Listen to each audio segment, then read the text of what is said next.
الحمد لله رب العالمين، والصلاة والسلام على أشرف الأنبياء والمرسلين سيدنا ونبينا ومولانا محمد وعلى آله الطيبين الطاهرين وأصحابه الأكرمين أجمعين، وعلى من أحبهم وتبعهم بإحسان أجمعين إلى يوم الدين. أما بعد، فأعوذ بالله من الشيطان الرجيم. بسم الله الرحمن الرحيم. إن الذين سبقت لهم منا الحسنى أولئك عنها مبعدون لا يسمعون حسيسها وهم فيما اشتهت أنفسهم خالدون. صدق الله العظيم. سرپرست بزم حضرت مولانا محمد عبدالسلام صاحب نقشبندی حفظہ اللہ تعالی ورعاہ، صدر بزم حضرت مولانا حافظ محمد نظام الدین غوری صاحب حفظہ اللہ تعالی ورعاہ، اور مہمان گرامی حضرت مولانا ڈاکٹر مفتی محمد علی صاحب حفظہ اللہ تعالی ورعاہ، مکرم حاضرین، معزز سامعین، 3 مرتبہ درود شریف کا نذرانہ پیش کریں. اللهم صل على سيدنا محمد وعلى آله وصحبه أفضل صلواتك وعدد معلوماتك وبارك وسلم. اللهم صل على سيدنا محمد وعلى آله وصحبه أفضل صلواتك وعدد معلوماتك وبارك وسلم. اللهم صل على سيدنا محمد وعلى آله وصحبه أفضل صلواتك وعدد معلوماتك وبارك وسلم.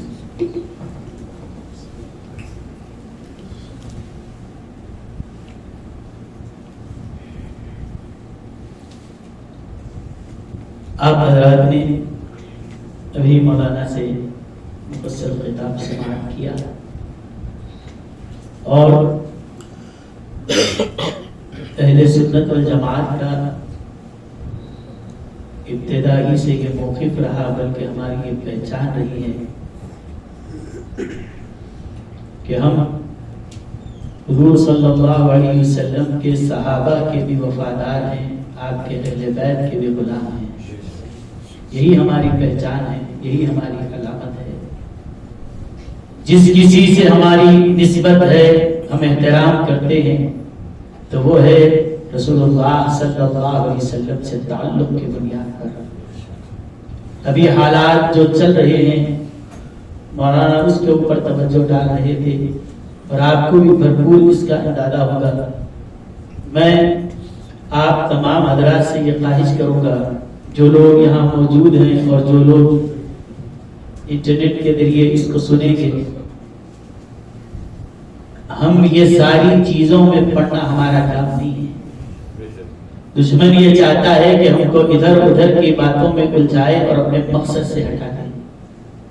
یہ ساری چیزیں جو ہونا تھا ہو گیا، معاملات سارے اللہ کے حوالے ہیں. فیصلہ کرنے والے آپ یا ہم نہیں ہیں، اللہ فیصلہ کرنے والا ہے. اللہ حکام فیصلہ کرنا اس کا کام ہے، لیکن فیصلہ کرنے جب ہم بیٹھے تو پھر یہ چیز تو پہلے ہم اپنی حیثیت کو جانیں. ایک صاحب حضرت محدث نگر ابو الحسنات رحمۃ اللہ علیہ کے پاس آئے اور آ کر حضرت سے پوچھا کہ حضرت یہ بتائیے، آپ ایک سید زادے ہیں، امام حسین کی آپ اولاد ہیں، میں آپ سے سوال یہ کرنا چاہتا ہوں کہ حضرت امیر معاویہ رضی اللہ عنہ اور حضرت علی رضی اللہ عنہ کے بارے میں آپ کا کیا موقف ہے؟ کون حق پہ تھے؟ کیا چیز تھی؟ بتائیے. حضرت نے فرمایا وہ ہمارا وہی موقف ہے جو اہل سنت کا ہے، الحق مع علی، حق حضرت مولا علی کے ساتھ ہے، اور حضرت امیر معاویہ رضی اللہ عنہ صحابی ہیں، ہم کا ادب کریں گے، ان سے اجتہادی طور پر خطا ہو گئی. اب یہی تو کیا جاتا ہے، آپ سید رہ کر آپ کے دادا جان کے خلاف جو تلوار لے کے اٹھے کیا ان کو آپ مانیں گے؟ اسی طرح سے آج سادات کو اکسا کر ان کی زبان سے کچھ نکلوانا چاہتے تھے حضرت، لیکن وہ بھی صاحب وراثت تھے، وارث باللہ. پوچھا حضرت آپ کیا فرماتے ہیں؟ آپ نے فرمایا پہلے یہ بتاؤ یہ سوال تمہارا ہے یا کسی کسی اور نے تم سے پوچھنے کے لیے کہا؟ بولے حضرت یہ سوال میرا نہیں ہے، وہ فلاں صاحب میں وہ پوچھے کہ حضرت سے جا کے پوچھ کے آؤ حضرت کیا بولتے دیکھیں گے۔ حضرت فرمایا وہ جو صاحب نے سوال کیا وہ کیا کام کرتے تھے؟ بولے حضرت وہ موچی ہے، جوتے سیتے ہیں۔ فرمایا وہ موچی سے جا کے یہ کہہ دو اللہ کے محبوب علیہ السلام کے اصحاب کرام کے بارے میں فیصلہ اللہ فرمائے گا، اور اس موچی سے اللہ رائے بھی نہیں لے گا۔ تو کیا ان کے بارے میں سوچتا تھا؟ تیری کیا رائے ہے؟ نہ تو فیصلہ کرنے کے لائق ہے، نہ ان کے معاملے میں تجھ سے کوئی مشورہ بھی اللہ نہیں لے گا۔ ان کا معاملہ اللہ کے حوالے ہے، اور موچی سے کہو کہ جوتے سیتے بیٹھے، تیری حیثیت کیا ہے پہلے وہ دے، اور زبان کس کے بارے میں کھل رہا ہے وہ دے۔ وہ کون ہے جن کے لیے اللہ نے رضی اللہ عنہم ورضوا عنہ کا اعلان کر دیا ہے، اور تو صبح سے شام تک گناہوں میں زندگی تیری ڈوبی ہوئی ہے، حرام کھانے والا، سود کھانے والا، اور تیری زندگی میں جہاں سے دیکھو عیب ہی عیب نظر آتا ہے، اور زبان گندی کھولتا ہے۔ ان کے لیے جن کے لیے اللہ نے آیتیں نازل فرمائی ہے، جن کے لیے اللہ نے ان کے فضائل قرآن کریم میں بیان کیے، اللہ کے حبیب علیہ السلام نے اپنے احادیث میں جن کے مناقب کو بیان فرمایا۔ ابھی میں نے جو آیت پڑھی ہے، اللہ تعالیٰ نے اس میں حضرت سیدنا عثمان غنی رضی اللہ تعالیٰ عنہ کی شان بیان فرمائی۔ اور یاد رکھیے ہم اہل سنت والجماعت دونوں کا ادب کرتے ہیں، اس لیے کہ حضرت ابو بکر رضی اللہ عنہ اور حضرت سیدنا عمر رضی اللہ عنہما یہ وہ ہیں کہ جو حضور صلی اللہ علیہ وسلم کے رشتے کے لحاظ سے سسر ہوتے ہیں۔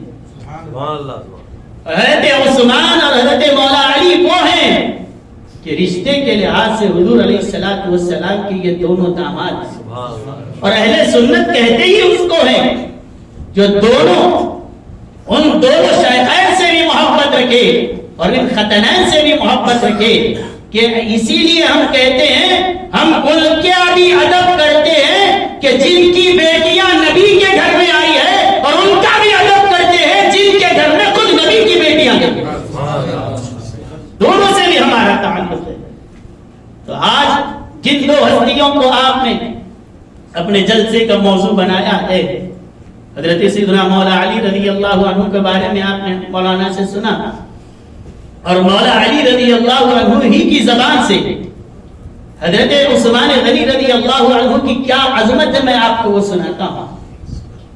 یعنی زبان علی کی ہے، فضائل غنی کے ہیں۔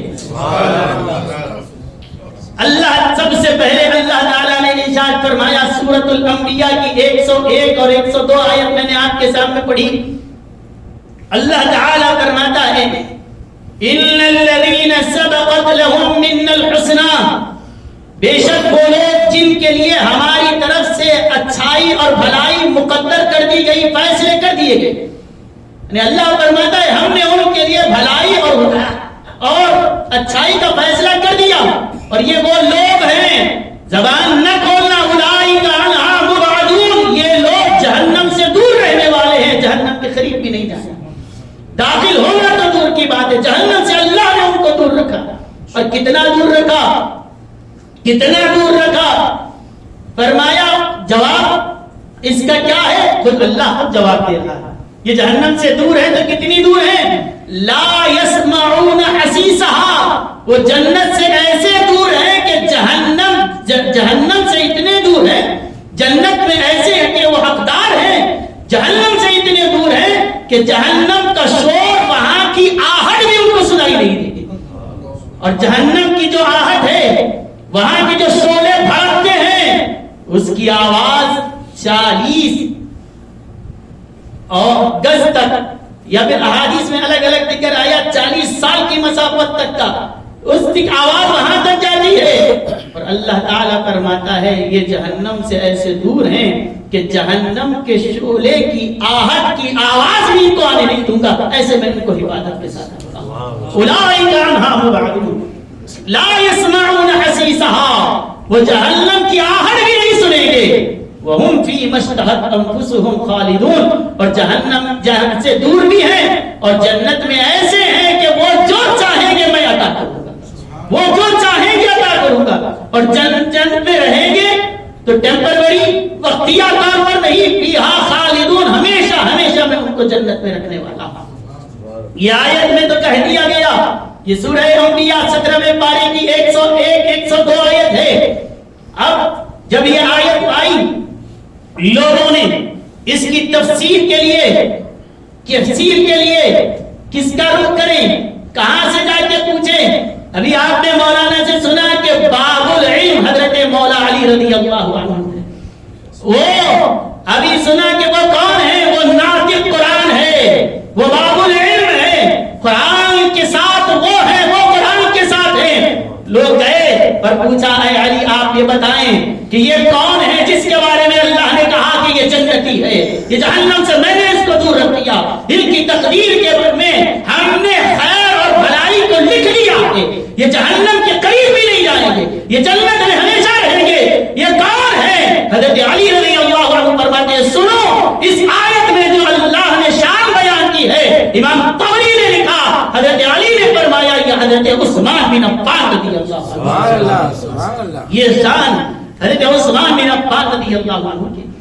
تو یہ قرآن کریم کی آیات کے ذریعے حضرت عثمان غنی کی شخصیت کو سمجھنا ہو، تاریخ کی جھوٹی کتابوں کے ذریعے مت سمجھو، اللہ کی کتاب سے سمجھو. اللہ نے ان کا مقام حضرت سیدنا علی رضی اللہ عنہ سے پوچھا گیا، آپ کیا فرماتے ہیں؟ کنز العمال میں ہے. پوچھا گیا کہ آپ حضرت عثمان رضی اللہ عنہ کے بارے میں کیا فرماتے ہیں، آپ حضرت عثمان کے بارے میں کیا کہتے ہیں؟ حضرت علی رضی اللہ عنہ نے جواب دیا، ذالک امرؤ یدعا فی اہل السماء ذی النورین. مجھ سے پوچھتے ہو کہ عثمان کون ہے؟ عثمان اس ہستی کا نام ہے، آسمان والے بھی ان کو ذوالنورین کے لقب سے یاد کرتے ہیں، ذوالنورین کے لقب سے یاد کرتے ہیں. یعنی آج کی آپ کی یہ محفل کی قبولیت کے لیے اتنا ہی کافی ہے، جس ذوالنورین کا ذکر آپ کر رہے ہیں اللہ فرشتوں سے وہاں کرواتا ہے. ان کے ذکر کی مقبولیت کے لیے کافی ہے کہ یہ زمین کا کے والے ہی ان کا ذکر نہیں کرتے. اور کون فرما رہے ہیں؟ مولا علی فرما رہے ہیں. ان کو ذوالنورین کے نام سے سارے فرشتے جانتے ہیں. اگر کسی فرشتے سے پوچھو عثمان کون ہے، ہر فرشتہ کہے گا وہ تو ذوالنورین ہے، وہ تو ذوالنورین ہے، وہ تو ذوالنورین ہے. کون فرما؟ حضرت علی رضی اللہ عنہ. پھر پوچھا کیا فرماتے ہیں آپ ان کے بارے میں؟ وہ خلیفہ بھی ہوئے. حضرت علی رضی اللہ عنہ نے فرمایا، اگر حضرت عثمان رضی اللہ عنہ نے مجھ سے ہاتھ پکڑ کے یہ فرمایا، علی چلو چلنا ہے، اگر کسی دوست کے پاس آپ جا کے بولیے چلنا ہے کہیں پر، یا آپ کا چہیتا بھی ہو، بولو چلنا ہے کہیں پر جانا ہے، تو وہ کہے گا بھئی کہاں جا رہے ہیں، واپس کب تک آئیں گے؟ یہ تو پوچھے گا، مجھے ڈیوٹی بھی ہے، کام بھی ہے، نوکری بھی ہے، کب آئیں گے یہ تو پوچھے گا نا. اور بہت کوئی خاص ہو تو نہیں پوچھا تو رستے میں تو پوچھ لے گا بھئی واپس کب آتے، گھر میں مجھے کام ہے، کل صبح نوکری کو جانا ہے، کب آئیں گے، اتنا تو پوچھے گا. لیکن حضرت علی نے فرمایا، امام طبری نے الریاض النظرہ فی مناقب العشرہ میں لکھا کہ اگر حضرت عثمان مجھ سے کہے علی چلو، کہاں پر؟ دنیا کے اس کونے سے اس کونے بھی لے جائے، میں سوال نہیں کروں گا، بس خلیفہ کی اطاعت کرتا ہوا چلا جاؤں گا. سبحان اللہ. تم دیکھو گے علی کو کہ میں اطاعت کرتا ہوا رہوں گا. حضرت عثمان بن عفان کی کہاں لے جائیں؟ ایک شہر سے دوسرے شہر نہیں، ایک علاقے کے دوسرے علاقے نہیں، دنیا کے اس کونے سے اس کونے تک لے جائیں، میں چلوں گا بھی اور یہ پوچھوں گا بھی نہیں کہ مجھے کہاں لے جا رہے ہو، واپس کب آنا ہے. کہا کہ آپ ہمارے خلیفہ ہیں، آپ کی اطاعت ہم پہ واجب ہے، آپ جہاں جائیں گے ہم چلتے جائیں گے. یہ محبت ان حضرات کے درمیان ہے. کیونکہ یہ ایسی محبت آئی کہاں سے؟ سنیے، حضرت سیدنا ابو سعید خدری رضی اللہ عنہ فرماتے ہیں 4 دن سے حضور علیہ الصلوۃ والسلام کے گھر میں فاقہ چل رہا تھا، لیکن وہ صبر فرمانے والے، صابرین کے بھی سردار ہے، وہ نبیوں کے بھی سردار ہے، وہ قناعت کرنے والوں کے بھی سردار ہے. صبر کرتے رہے، گھر والے بھی صبر کرتے رہے. حضور علیہ الصلوۃ والسلام سے عرض کیا گیا حضور 4 دن سے لوگوں نے کچھ نہیں کھایا. آپ نے فرمایا تم فکر نہ کرو اللہ تمہیں آج ضرور کھلائے گا. اس کے بعد حضور علیہ السلام باہر تشریف لے گئے اور دیکھا کہ حضرت عثمان رضی اللہ عنہ آئے اور اناج کی بوریوں کی بوریاں اور جتنی ضروریات کے سامان ہیں سب لا کر گھر میں پہنچا دیے. اس کے بعد یہ ایک موقع اور بھی ایسے مواقع آئے. حضرت ابو سعید خدری فرماتے ہیں کہ میں نے رسول اللہ صلی اللہ علیہ وسلم کو رات کے وقت دیکھا.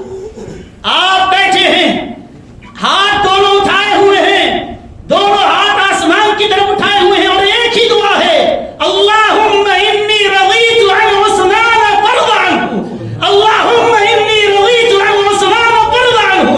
اے اللہ میں عثمان سے راضی ہوں, تو بھی عثمان سے راضی ہو جا.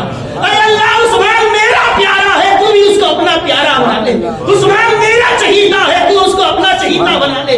رات میں دعا کر رہے تھے. ابو سعید خدری کہتے ہیں واپس گیا, فجر کو آیا, فجر تک حضور کی یہی دعا ہے, اے اللہ عثمان سے راضی ہو جا, اے اللہ عثمان سے راضی ہو جا, اے اللہ عثمان سے راضی ہو جا. مولا علی نے یہ چیزیں اپنی آنکھوں سے دیکھی تھی, اسی لیے وہ بھی ان سے محبت کرتے تھے.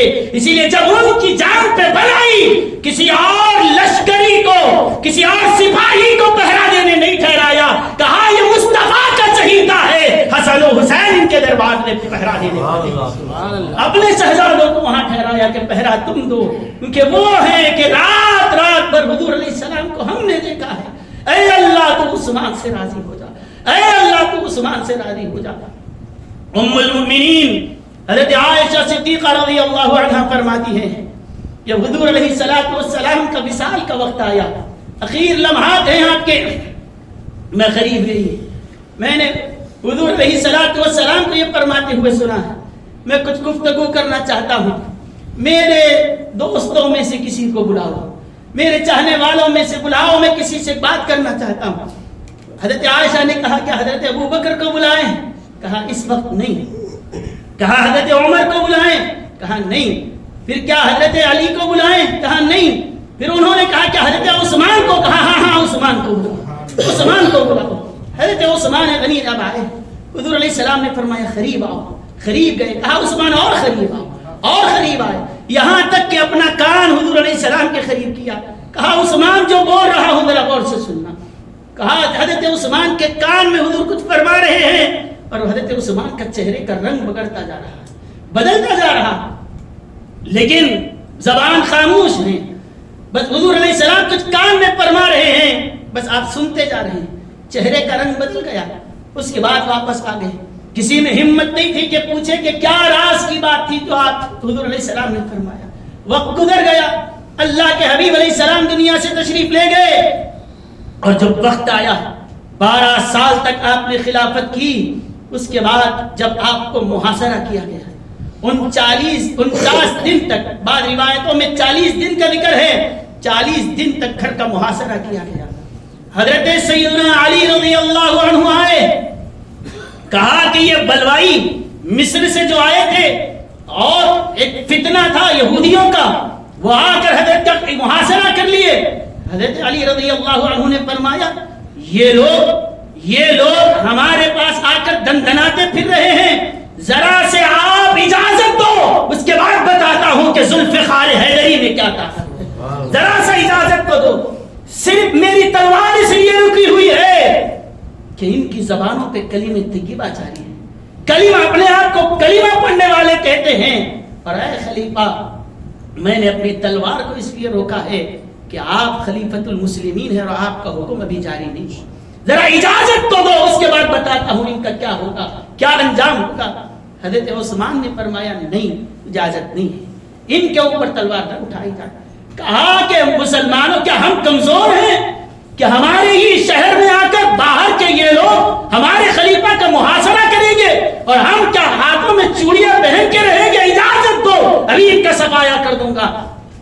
حضرت علی کہ فرمایا, عثمان رضی اللہ عنہ نے کہا علی دیکھو یہ مصطفیٰ علیہ السلام کا مدینہ منورہ ہے, اگر تلوار اٹھی دشمن تو مٹ جائے گا, مصطفیٰ کے شہر کا تقدس پامال ہو جائے گا. میں نہیں چاہتا کہ کہ میری وجہ سے مصطفیٰ علیہ السلام کے شہر میں کسی کا خون بہایا تھا، مدینے کی حرمت کے لیے خاموش ہوا۔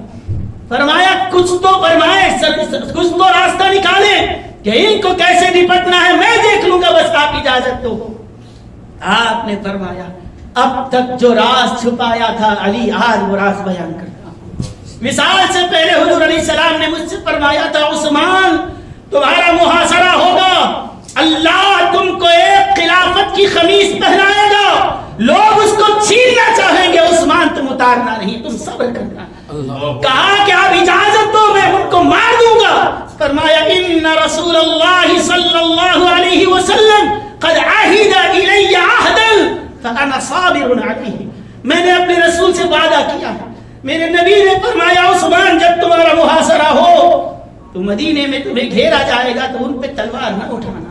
کہا کہ 40 دن نہیں 40 سال تک بھی محاصرہ ہو، عثمان کبھی اجازت نہیں دے گا کہ مصطفیٰ کے شہر میں خون بہے، میں جب تک ہوگا صبر کروں گا، لیکن میں اپنے نبی سے کیا ہوا وعدہ توڑنے والا نہیں، میں صبر کرتا رہوں گا۔ پانی بند کیا گیا، گھر کا محاصرہ کیا گیا، لیکن آپ رضی اللہ تعالی عنہ بڑے صابر رہے۔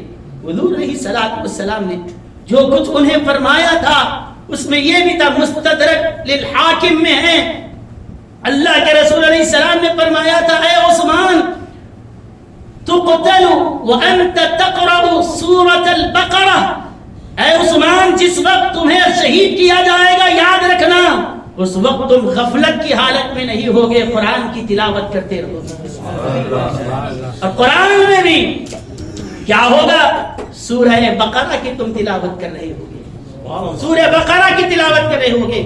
امام حاکم نے لکھا فَتَقَعُ دَمُكَ عَلَى فَسَيَكْفِيكَهُمُ اللَّهُ، جب تمہیں حملہ کیا جائے گا تمہارے خون کا قطرہ قرآن پہ گرے گا، اور وہ آیت کیا ہوگی سنو، فَسَيَكْفِيكَهُمُ اللَّهُ کی آیت پہ تمہارا خون گرے گا۔ یہ ساری چیزیں حضور علیہ السلام نے انہیں پہلے ہی بیان فرمائی۔ سورہ بقرہ تم پڑھ رہے ہوگے اور تمہارے خون کا قطرہ اسی آیت پہ گرے گا، اور آپ کی اولاد میں حضرت عثمان غنی کی اولاد میں حضرت خالد بن عثمان رضی اللہ عنہ وہ ہیں، حضرت عثمان کے صاحبزادے، ان کی نسل میں وہ قرآن بطور تبرک کے چلتا رہا، آج تک وہ قرآن کریم محفوظ ہے، آج بھی اس آیت پہ حضرت عثمان غنی رضی اللہ عنہ کے خون کا نشان موجود ہے۔ یعنی اس لحاظ سے بھی اللہ نے آپ کو یہ اعزاز عطا فرمایا، دنیا میں اور بھی شہید ہیں، دنیا میں اور بھی شہید ہیں، لیکن شہید کل قیامت کے میدان میں آئیں گے تو بعض شہید وہ ہوں گے بدر کا میدان ان کے خون کی گواہی دے گا، وہ ہوں گے احد کا میدان ان کی شہادت کی گواہی دے گا، کچھ وہ ہوں گے کہ کربلا کا میدان ان کی شہادت کی گواہی دے گا۔ حضرت عثمان کے لیے میدان نہیں قرآن گواہی دینے والا، ان کے خون کی ان کی شہادت کی گواہی اللہ کا کلام دینے والا۔ آیت قرآن کے اوپر ان کا قطرہ گرا، اور یہ ایک ایک چیز اللہ کے حبیب علیہ السلام نے حضرت عثمان کو بیان فرمائی، کہا کہ میں نے اپنے نبی سے وعدہ کیا۔ نور الابصار میں علامہ مومن بن حسن الشبلنجی رحمت اللہ علیہ نے لکھا کہ اخیر جب وقت آیا حضرت عثمان غنی رضی اللہ عنہ نے فرمایا کہ میں نے کسی کے پاس سے لوگوں نے پڑوسیوں میں دیکھا کہ آپ کو پیاسا رکھا گیا، یہ وہی تھے جو مسلمانوں کے لیے کنویں خرید کے وقف کرتے تھے، آج ان پہ پانی بند کیا، وہی تھے، نماز پڑھنے جگہ نہیں تھی تو مسجد نبوی کو جس نے توسیع کی وہی عثمان کو محصور کر دکھا گیا ہے۔ کسی پڑوسی نے کہیں سے آپ کے پاس پانی بھیجایا، آپ نے فرمایا کہ صبح ہو چکی تھی، کہا کہ میں نے آج روزے کی نیت کر لی پانی پینے والا۔ اخیر دن آیا اور پھر آج اسی میں لگے ہیں، 18 ذی الحجہ آپ کی شہادت کا دن ہے، لیکن ایک 4-5 سال سے یہ چل پڑا ہے، نہیں وہ ایام تشریق میں حضرت کی شہادت ہوئی تھی، ایام تشریق میں ان کی شہادت ہوئی تھی۔ یاد رکھیے ہاں، اگر آپ کو تاریخ کی کسی کتاب کا حوالہ ملتا ہے وہ حوالہ آپ کو مبارک رکھیے اپنے پاس، ہم کسی انکار نہیں کر رہے ہیں، لیکن یاد رکھیے ہمارے پاس 150 سال سے شیخ الاسلام بانی جامعہ رحمۃ اللہ علیہ نے جامعہ نظامیہ کو جو تعطیل کا نظم رکھا ہے وہ 18 ذی الحجہ کا، 18 ذی الحجہ کا، صرف یہ کہ عید غدیر کے عنوان کو اجاگر کرنے کے لیے حضرت عثمان غنی کی شہادت کو جو چھپانے کی کوشش اگر کر رہے ہیں، اگر آپ اتنے ہی سچے ہیں، آپ ایام تشریف میں حضرت عثمان کی شہادت کو مانتے ہیں، تو پھر ان کو کبھی ہم نہیں دیکھے کہ ایام تشریف ہی میں تو ان کا جلسہ کر لو۔ اگر ان کی تاریخ وہاں ہے تو وہ تاریخ تو ویسے ہی گزر گئی، وہاں پہ تک کوئی فاتحہ یاد نہیں آئی، لیکن جب تاریخ ہے تو اس وقت یہ تاریخ کو لا کے گھسا رہے ہیں۔ اس کا مطلب یہ ہے سوائے فساد کے اور کوئی تمہاری نیتوں میں کوئی اور چیز نہیں ہے۔ اگر 18 تاریخ کو حضرت عثمان غنی کی شہادت کا دن ہے، اسی تاریخ کو اللہ کے حبیب علیہ السلام نے حضرت مولا علی کی ولایت کا اعلان بھی فرمایا ہے، ہمارے لیے کوئی فرق نہیں پڑتا، ہم تو دونوں کی غلامی کا پٹا ڈال کے بیٹھے ہیں، ہم تو دونوں سے محبت رکھتے ہیں۔ ان کی محبت کیسی تھی سنیے، ایک مسجد نبوی شریف ہے، نہیں غالباً کوفہ کی جامع مسجد ہے، حضرت سیدنا علی رضی اللہ عنہ کے پاس ایک بہت گود میں بچہ بیٹھا ہوا تھا۔ ایک صاحب آئے، کہنے لگے کہ اتنا خوبصورت بچہ ہے، کس کا ہے، یہ کون ہے؟ حضرت علی رضی اللہ عنہ نے فرمایا یہ میرا بیٹا ہے، یہ میرا بیٹا ہے۔ اس کے بعد آپ نے فرمایا سنو یہ تو سن لیے نا کہ بیٹا کس کا ہے، آؤ سنو اس کا نام بھی سناتا ہوں، میں نے اس کا نام عثمان بن علی رکھا، میں نے میرے بیٹے کا نام عثمان رکھا۔ اور پھر سن، اس کو ٹھہرا کے فرمائے سن، اس بیٹے کا نام عثمان رکھا اور ایک کا نام ابو بکر رکھا اور ایک کا نام عمر بھی رکھا، میں نے عباس کا بھی نام رکھا، ابو بکر کا بھی رکھا، عمر کا بھی رکھا۔ میرے بیٹوں میں نے ایک بچے کا نام محمد بھی رکھا میرے آقا کے نام پر۔ سنو، اس کے بعد فرمایا حسن، حسین، محسن یہ اولاد میری ہے، لیکن یہ نام نبی نے رکھے ہیں، اور جب میرا نام رکھنے کی بات آئی تو میں نے ابو بکر، عمر اور عثمان اور محمد میں نے اپنی اولاد کے نام رکھے۔ اپنی اولاد کا نام جب طے کرنا ہو کس کا رکھیں گے، کس کا رکھیں گے؟ جس کے سے محبت ہو دل میں، جس کو وہ قابل احترام جانتا ہو، انہی کا نام رکھتے ہیں۔ حضرت عثمان کا نام رکھا گیا، اور پھر اتنی حضور علیہ السلام حضرت عثمان غنی رضی اللہ تعالی عنہ کو حضور علیہ السلام سے جو قرابت حاصل ہے، قربت حاصل ہے، الگ الگ طرح کی نسبتیں حاصل ہیں۔ ایک تو سہریت ہے، سہریت کہتے ہیں سسرالی رشتہ، فجعلہ نسبا وصہرا، قرآن نے اس کو بطور نعمت کے فرمایا کہ سہریت کا رشتہ ہے کہ حضور علیہ السلام کے داماد ہیں، ایک بار نہیں 2 بار داماد۔ دوسری نسبت ایک سہریت کی ہے، دوسری صحابیت کی ہے، اور تیسری رشتہ داری اور قربت کی ہے۔ وہ کیسے؟ حضور حضرت عثمان غنی رضی اللہ عنہ کی جو والدہ، حضرت عثمان غنی رضی اللہ عنہ کی جو والدہ ہے وہ کون ہے؟ حضور علیہ الصلوۃ والسلام کی پھوپھیری بہن ہوتی ہے، حضرت ام حکیم کی وہ بیٹی ہیں۔ وہ کون ہیں؟ وہ کون ہیں؟ نبی کریم علیہ الصلوۃ والسلام کی جو پھوپھی جان ہیں، ان کی صاحبزادی ہے حضرت عثمان غنی رضی اللہ عنہ کی والدہ۔ پھر نسب کے حساب سے دیکھا جائے 3 واسطے گزرنے کے بعد چوتھے جد میں حضور علیہ السلام کا نسب حضرت عثمان، دونوں کا نسب ایک ہو جاتا ہے۔ یہ فضیلتیں اللہ تعالیٰ نے ان کو عطا فرمائی ہے، اللہ تعالیٰ کی طرف سے یہ چنے گئے ہیں، اللہ تعالیٰ کی طرف سے ان کو یہ انعامات عطا فرمائے گئے ہیں حضرت سیدنا۔ اور یہ چیز یاد رکھیے، ہر زمانے میں یہ کوششیں کی گئی ہے کہ کسی بھی طرح سے ان کا بغض دل میں ڈالا جائے۔ ایک شخص تھا، اور یہ نئی بات نہیں ہے، کتنی پرانی بات ہے آپ کو میں عرض کروں۔ ایک شخص آیا اور کہنے لگا سنو، کسی مسلمان کے دل میں حضرت علی اور حضرت عثمان کی محبت کبھی جمع نہیں ہو سکتی۔ کسی مسلمان کے دل میں حضرت علی اور حضرت عثمان کی محبت جمع نہیں ہو سکتی۔ یہ جب اس نے اعلان کیا، کھلے عام کا اعلان کر رہا ہے، تو ایک صاحب کھڑے ہوئے اور کہنے لگے تو جھوٹا ہے، تو جھوٹا ہے۔ کیوں؟ کیوں؟ اس لیے جھوٹا ہے کہ دیکھ میرے دل میں علی کی بھی محبت ہے، حضرت عثمان کی بھی محبت ہے۔ کہا، اس نے کہا تم کون ہو؟ انہوں نے جواب دیا میں صحابی رسول حضرت انس بن مالک رضی اللہ عنہ۔ فرمایا تو جھوٹا ہے، تو جھوٹا ہے، تیری بات جھوٹی ہے۔ یہ کیسے کہتا ہے کہ حضرت علی اور حضرت عثمان کی محبت کسی مسلمان کے دل میں جمع نہیں ہو سکتی؟ تو جھوٹا ہے۔ اگر دیکھنا ہو، ان آنکھوں سے میں نے نبی کا دیدار کیا ہے، 10 سال مصطفیٰ کی میں نے خدمت کی ہے۔ میرے سینے میں دیکھ، ایک طرف ابو بکر ہے، ایک طرف عمر ہے، ایک طرف عثمان ہے، ایک طرف علی رضی اللہ عنہ۔ تو جھوٹا ہے، تیری بات جھوٹی ہے۔ آؤ کسی کو دیکھنا ہو، انس بن مالک کے سینے کو دیکھو، میں اپنے دل میں حضرت عثمان کی بھی محبت رکھتا ہوں، حضرت علی کی بھی محبت رکھتا ہوں۔ تو مطلب یہ ہے کہ صحابہ کے دور میں جو اتنی سازشیں کی گئی ہے، تو اس دور میں ہم کو کتنا بچنا نہیں چاہیے۔ ارے پڑھیے بخاری کو، حج کا میدان ہے، مصر سے ایک شخص آیا اور آ کر حضرت عثمان کہاں احرام میں ہے اور مینا میں بیٹھ کر حضرت عثمان کے خلاف بول رہا ہے۔ حضرت سیدنا عبداللہ بن عمر رضی اللہ عنہما حضرت عمر کے بیٹے ہیں، انہوں نے فرمایا کون ہے؟ ادھر آؤ، ادھر آؤ، کیا بولنا چاہتا ہے؟ کہا کہ ہم کو اعتراض ہے حضرت عثمان پر۔ کہا کیا بات ہے؟ بولے آپ لوگ ان کے بارے میں تعریف کرتے ہو، حضرت عثمان تو وہ ہیں کہ جو بدر میں مسلمان میدان میں گئے وہ اپنے گھر میں چھپ کے بیٹھے۔ یہ بولی آج کے جو رافضیوں کی ہے، یہ نئی نہیں ہے، یہ پرانی اس زمانے سے چلتی آ رہی ہے۔ یہ یہودیوں کا ڈالا ہوا بیج ہے جو آج ہم اہل سنت کے درمیان پھیلایا جا رہا ہے۔ کہا کہ تم کہتے ہو عثمان عثمان، یہ تو وہ ہے، مسلمان بدر میں گئے تو یہ اپنے گھر میں چھپ کے بیٹھے تھے۔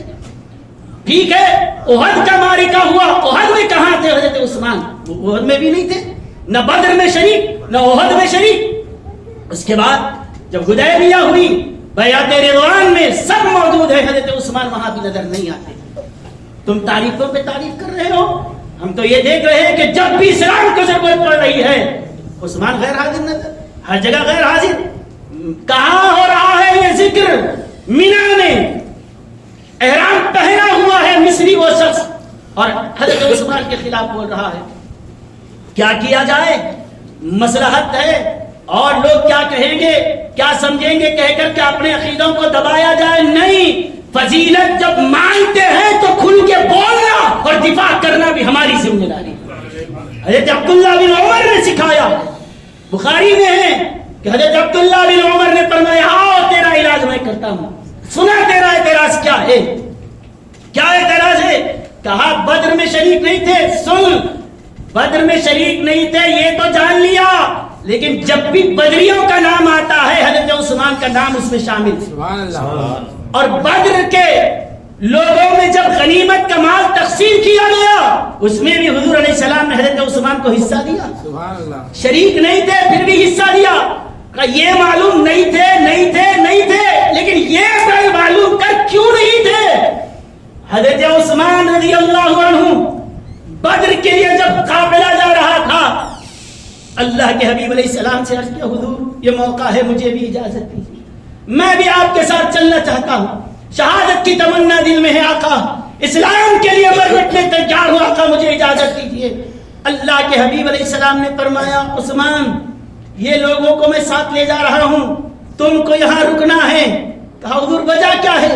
کہا کہ بیٹی رقیہ بیمار ہے، ان کی تیمارداری تم کو کرنا ہے، ان کی تیمارداری کرنا ہے۔ کہا حضور گھر میں بیٹھ کر گھر والوں کی تیمارداری کروں اور میرے ساتھی بدر کے میدان میں جا کے جہاد کا ثواب پالیں اور میں اپنے گھر والوں کی خدمت کرتا رہوں؟ آپ کا حکم ہے سر آنکھوں پر، لیکن آقا سارے لوگ آج بدر کے میدان میں جا کر جو فضیلتیں پائیں گے گھر میں رہنے والے کو تو وہ فضیلت نہیں ملتی۔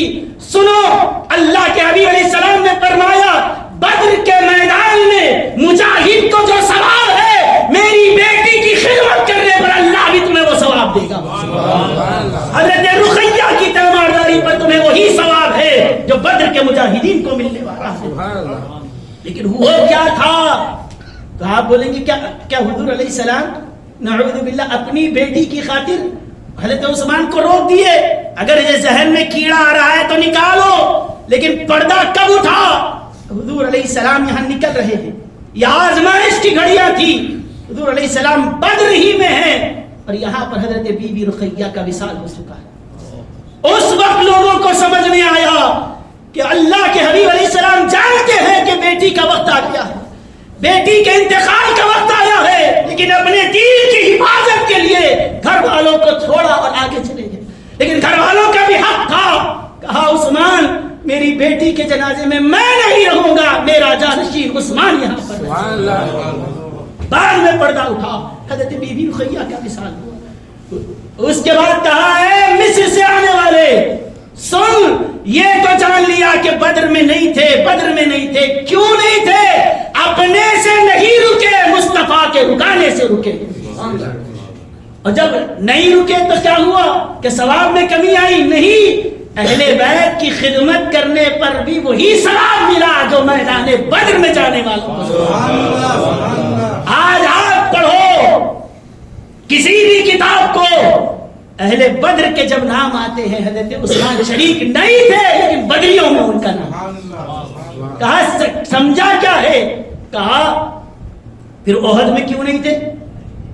انہوں احد میں بھی تو نہیں تھے نا. تو بولے تو کون ہے پوچھنے والا؟ اگر وہ نہیں تھے تو ریزن تھا, تم پوچھ اس لیے نہیں سکتے کہ اللہ نے ان کے لیے فرمایا وَلَقَدْ عَفَا اللَّهُ عَنْهُمْ, اللہ نے ان کو معاف فرما دیا ہے. جب خدا نے ان کی معافی کا اعلان قرآن میں کیا ہے, تو کون ہے پکڑنے والا؟ تو کون ہے سوال کرنے والا؟ جیسے وہاں پر کسی وجہ سے رکے تھے, یہاں پر بھی کسی وجہ سے رکے تھے. کہا ٹھیک ہے یہ بھی اگر ہو گیا تو بیعت رضوان میں, حدیبیہ میں سب بیعت کیے, یہ بیعت نہیں کیے. حضرت عبداللہ بن عمر نے جواب دیا سن, تو کہا بیعت کا پوچھتا ہے, بیعت کا پوچھتا ہے, قسم خدا کی حضرت عثمان کے جیسی بیعت دنیا میں کوئی کیا ہی نہیں, کوئی نہیں کیا, کوئی نہیں کیا. کیوں؟ بیعت کریں گے تو کیا ہوگا؟ شیخ ہے, مرید شیخ کے ہاتھ میں ہاتھ دے گا, شاگرد ہے استاد کے ہاتھ میں ہاتھ دے گا, امتی ہے نبی کے ہاتھ میں ہاتھ دے گا, یہی تو بیعت ہوگی نا. لیکن حضرت عثمان کی وہ انفرادی بیعت ہے, حضور نے 1400 صحابہ سے بیعت لی, حضرت عثمان کی باری آئی, حضرت عثمان تھے نہیں, ایک ہاتھ دوسرے ہاتھ میں رکھ کے فرمایا سنو یہ میرا ہاتھ ہے, میرا دوسرا ہاتھ عثمان کا ہاتھ ہے. حضرت عثمان کہتے تھے میرے ہاتھ قربان اس بات پر کہ نبی نے اپنے ہاتھ کو میرا ہاتھ فرمایا. کہا کہ اپنے ہاتھ کو فرمایا. اب کیا ہوا اس کے بعد؟ زندگی بھر حضرت عثمان نے اپنا ہاتھ سطر کے مقام پہ نہیں لگایا, سیدھا ہاتھ. کہا کیوں؟ کہا کہ یہ ہاتھ کے بارے میں نبی نے فرمایا عثمان کا ہاتھ میرا ہاتھ ہے, اور قرآن نے کہا نبی کا ہاتھ اللہ کا ہاتھ. کبھی زندگی میں سطر کے مقام پہ اپنے سیدھے ہاتھ کو نہیں لگائے. کہا کہ یہ وہ ہاتھ ہے کہ جس کو اللہ کے حبیب علیہ السلام نے میرا ہاتھ فرمایا, اس کی حفاظت فرماتے رہے. تو بس اس کے بعد اس کو فرمایا. حضرت عبداللہ بن عمر نے کہا اچھی طرح سے سمجھ گیا یا اور کچھ باقی ہے؟ کہا کہ سارے ڈاؤٹ کلیئر ہو گئے. فرمایا یاد رکھ اور جا کر اپنے لوگوں کو بھی سنا دے کہ کیا ہے, کیا تم یہ چیزیں پھیلا رہے ہو اور کس کے بارے میں کہہ رہے ہو, ذرا سوچ سمجھ کے کہو. حضرت تو یہ پروپیگنڈے کرنا, اس طرح سے سازشیں لگانا. اور میں کل دیکھا ایک صاحب لگائے اپنے اسٹیٹس پر کہ وہ عثمان کی تاریخ آ رہی ہے جس نے قرآن کو جلا دیا تھا, وہ قرآن کو جلا دیا تھا. ارے بدبخت, جس کو تیرے گردن کو جھکنا تھا وہ قرآن کے جلانے والے نہیں, وہ تو جامع قرآن ہے. جو قرآن کو کا جامع ہے اسی کو کہتے ہیں کہ اس نے قرآن جلا دیا. سنو جلائے بھی کیوں تھے, چل رہا ہے فیس بک پر, جلائے کیوں تھے معلوم قرآن کو؟ اس لیے جلائے قرآن کریم کے لکھنے کے جو انداز ہے نا, اس کے عرب کے جو الگ الگ قبیلے تھے, ایک ایک انداز سے ایک ایک لکھتا ہے. اگر میں کسی سے کہوں آپ لکھیے بن, بن لکھو, تو کیا لکھیں گے؟ با نون زبر بن, یہ لکھیں گے نا, یہی ایک طریقہ ہے. لیکن اگر کوئی با کے اوپر 2 زبر ڈال دیا تو با 2 زبر بن ہوتا, با نون زبر بن. تو آواز یہی ہے، لکھنے والا ایک ایسا با نون کے ذریعے بھی لکھتا ہے، اور کوئی ہے کہ با کے اوپر 2 زبر ڈالو، بات تو وہی ہوگی۔ اس طرح سے عرب میں لکھنے کے جو انداز الگ الگ تھے، قرآن بھی ویسے ہی لکھا گیا۔ لیکن جب حضرت عثمان غنی رضی اللہ عنہ کا دور آیا تو کیا ہوا، کتنے بڑے محسن ہیں، افریقہ انہوں نے فتح کر کے اسلام کو دیا، اردن انہوں نے فتح کر کے دیا، فارس، اصل یہ فارس کو مرچی اس لیے لگی ہے ایران کو کہ حضرت عثمان غنی نے اس کو اول مرحلے میں فتح فرمایا تھا۔ کتنے علاقے تھے کہ حضرت عثمان غنی رضی اللہ تعالی عنہ نے اس کو فتح فرمائے۔ اس کے بعد جب الگ الگ قسم کے لوگ آئے اور اپنے اپنے انداز میں قرآن لکھنے لگے تو کہا کہ جب عجمی دیکھے گا تو وہ کہے گا کہ جیسے تورات زبور میں اختلاف ہے، قرآن میں بھی اختلاف ہے۔ اس کو یہ نہیں پتا کہ ایک ہی چیز کو الگ الگ انداز سے لکھا جاتا ہے۔ ہمارے مولانا بھی بہت اچھے کاتب ہیں، کس چیز کو کس کس انداز میں لکھا جاتا ہے وہ اس سے واقف نہ ہوگا، وہ آ کے کہے گا قرآن میں اختلاف ہے۔ حضرت عثمان رضی اللہ تعالی عنہ نے کیا کیا، فرمایا وہ سارے نسخے جمع کر کے لاؤ۔ حضرت ام المؤمنین حضرت حفصہ رضی اللہ عنہا کے پاس وہ نسخہ تھا قرآن کا، آپ نے فرمایا جو حضرت حفصہ کے پاس ہے وہ ایک نسخہ رکھا جائے، ایک ہی انداز میں قرآن لکھا جائے، اسی کو لکھ کر ایک کاپی یمن کو، ایک شام کو، ایک عراق کو، دنیا کے ہر حصے میں کہا کہ اب یہی قرآن چلے گا، اس کے علاوہ کوئی اور الگ انداز میں قرآن نہیں لکھا جائے گا۔ پوری امت کو ایک خط پہ جمع کرنے والے حضرت عثمان بن عفان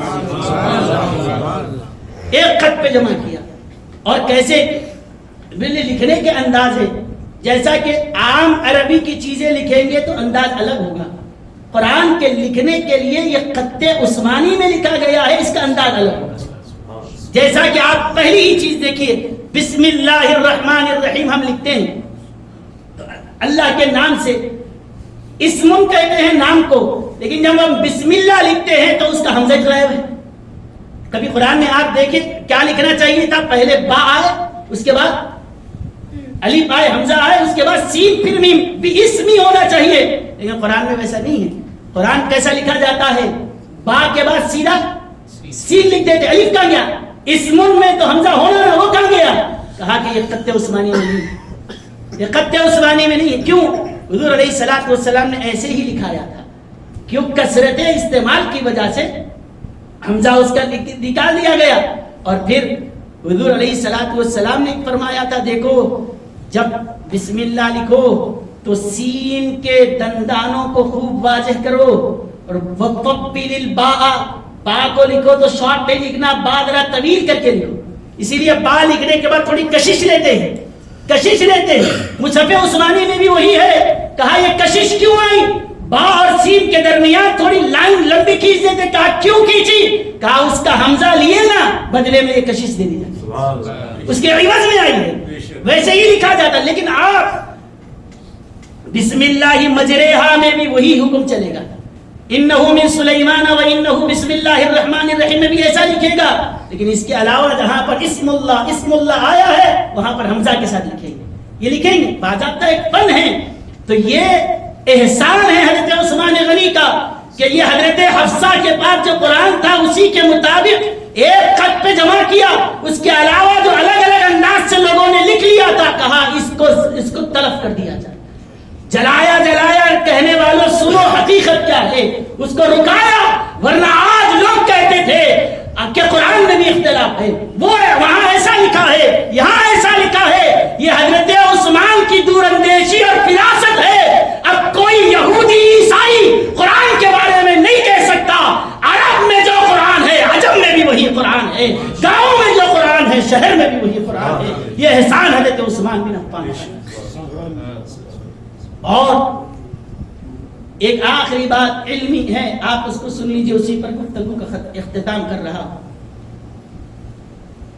کیونکہ یہ جامعہ نظامیہ کی برانچ ہے، اس حوالے سے یہ بات عرض کر رہا ہوں یہاں پر کہ دیکھیے سورہ فاتحہ میں، اور آگے نیچے جائیے، الرحمن الرحیم مالک یوم الدین، مالک یوم الدین، آپ کبھی قرآن کھول کے دیکھیے، آپ پڑھ رہے ہیں مالک یوم الدین، لیکن لکھا ہوا مالک نہیں ہے وہاں پر. آپ غور کیے، مالک لکھا ہوا نہیں ہے. آپ پڑھ رہے ہیں مالک، لیکن وہاں لکھا ہوا ہے میم لام کاف لکھا ہوا ہے.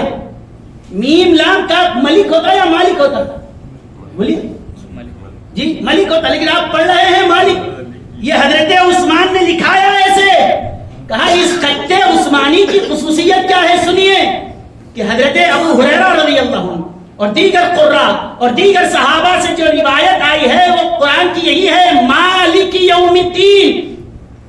لیکن اگر وہ مالک میم الف لام کاف لکھ دیتے تو ایک قرات کے حساب سے تو یہ برابر ہو جاتا. لیکن اور بھی تو قراءتیں ہیں، اور بھی تو قراءتیں ہیں. حضرت امام قخاری یمانی رحمت اللہ علیہ نے اس کے بارے میں کیا فرمایا؟ وہ کہتے ہیں مالکی کے بجائے ان کی قرات میں آیا ملک یوم الدین، ملک یوم الدین. تو اب اگر مالک لکھ دو ایک بار اس کو ملک نہیں پڑھ سکتے، پڑھ سکتے نہیں پڑھ سکتے. لیکن اگر میم لام کاف لکھ دو، اگر میم کے اوپر کھڑا زبر ڈالو مالک بھی پڑھ سکتے. یہ جمہور کی قرات یہی ہے. اور اس کے بعد دوسری قرات ملک. ملک کہتے ہیں بادشاہ کو. ملک یوم الدین روز جزا کا اللہ، قیامت کے دن کا بادشاہ. مالک یوم الدین قیامت کے دن کا مالک ہے. یہ بھی قرات برابر ہے، مشہور یہی ہے ملک یوم الدین اللہ قیامت کے دن کا بادشاہ ہے. یہ قرات بھی برابر ہے. حضرت سیدنا علی رضی اللہ عنہ نے ایک قرات نقل کی، وہ کیا ہے؟ ملاک یوم الدین. ملاک کہتے ہیں مبالغے کا صیغہ، فعال کے وزن پہ ملاکن، خوب ملکیت رکھنے والا. تو اگر اس کو ملاک بھی پڑھے، میم لام کاف ویسے ہی رکھو، کھڑا زبر ڈالو تو مالک بن گیا، لام کو زیر دے دو تو ملک بن گیا، اور لام پہ کھڑا تشدید ڈال دو ملاک یوم الدین بھی پڑھا جا سکتا ہے.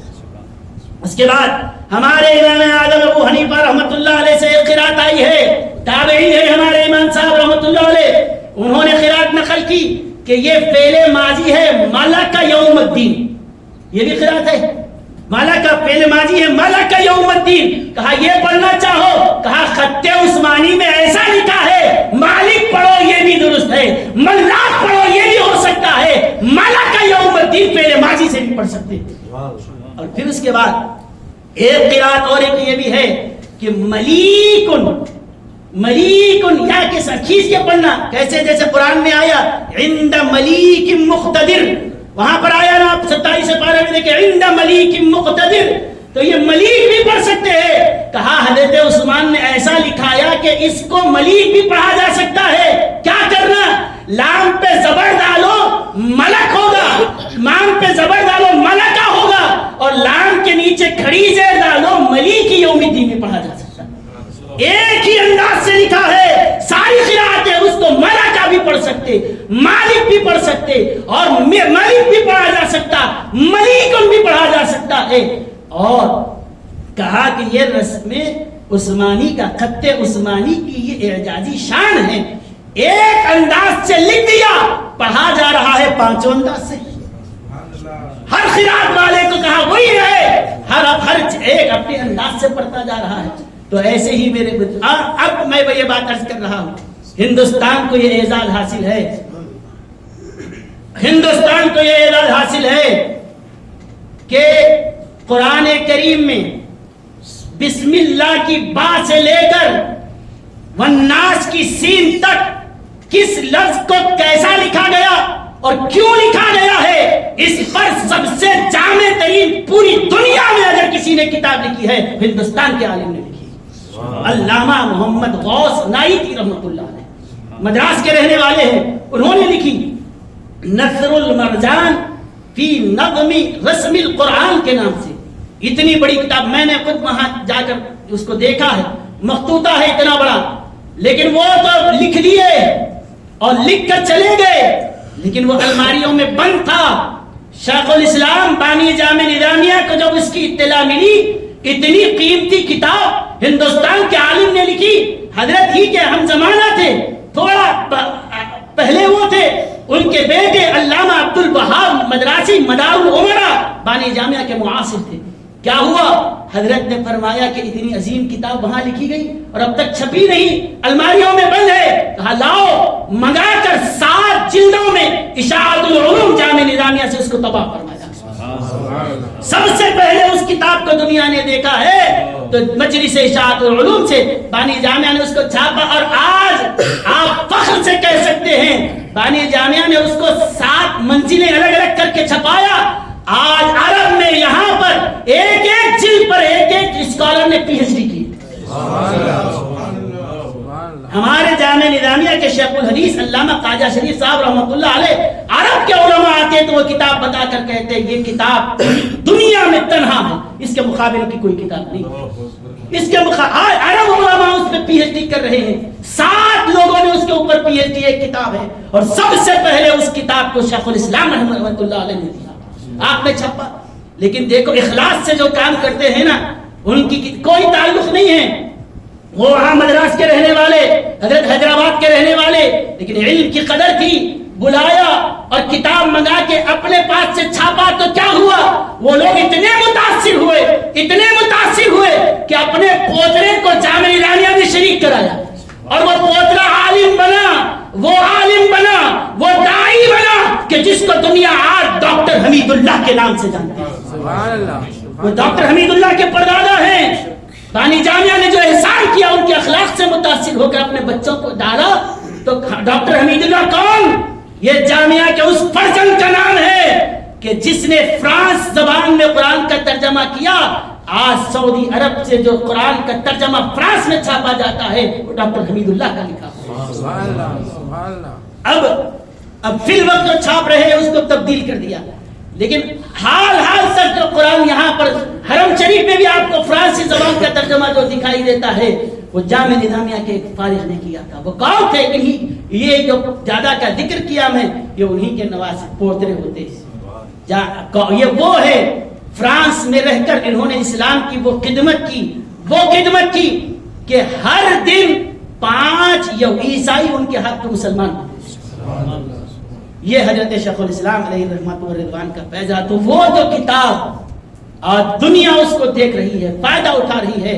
شیخ الاسلام نے جو جامعہ قائم کیا، وہاں پر ادارے بنائے، اشاعت العلوم بنایا، دائرۃ المعارف قائم کیا، مکتب آصفیہ قائم کیا، اور مدرسے معینیہ، مساجد بنانا، مدارس قائم کرنا، یہی آپ کے کارنامے نہیں ہیں.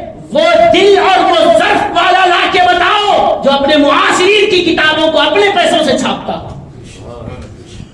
ہم زمانہ لوگوں میں چکمک چلتی ہے، تو بڑا میں بڑا کا یہ زمانہ ہے، یہ پہلے بھی تھا. لیکن العارف باللہ کا دل ایسا پاک ہوتا ہے کہ کوئی بھی ہو قدر کرنے والا ہو. بانی جامعہ کرتے کیا تھے؟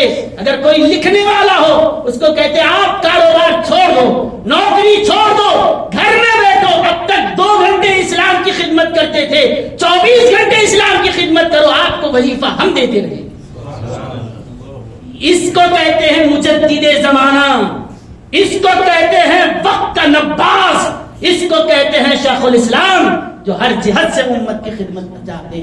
تو غرض کہ ہم حضرت سیدنا عثمان غنی رضی اللہ تعالی عنہ کا اتنا عظیم سرمایہ مصحف عثمانی جس خط میں لکھا ہوا ہے، آج دنیا اس کے فائدوں کو جان رہی ہے، تو یہ بھی شیخ الاسلام علیہ رحمہ کا فیض ہے، حضرت بانی جامعہ کا فیض ہے. اللہ تعالیٰ سے ہم دعا کرتے ہیں کہ پروردگار عالم حضرت سیدنا عثمان غنی رضی اللہ تعالی عنہ کے فیض سے ہم سبوں کو مالا مال فرمائے.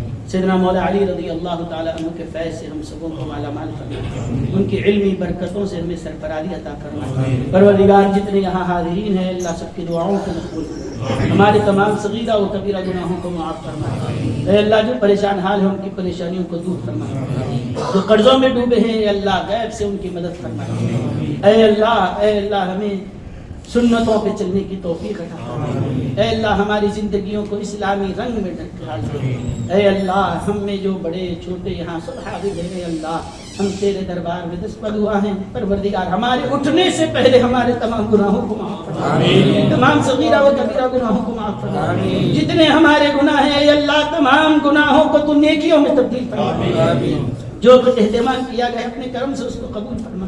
کہ ہمارے ان بزرگان دین کا فیض ہمیں عطا فرما, ان کے نقش قدم پر چلنے کی توفیق عطا فرما.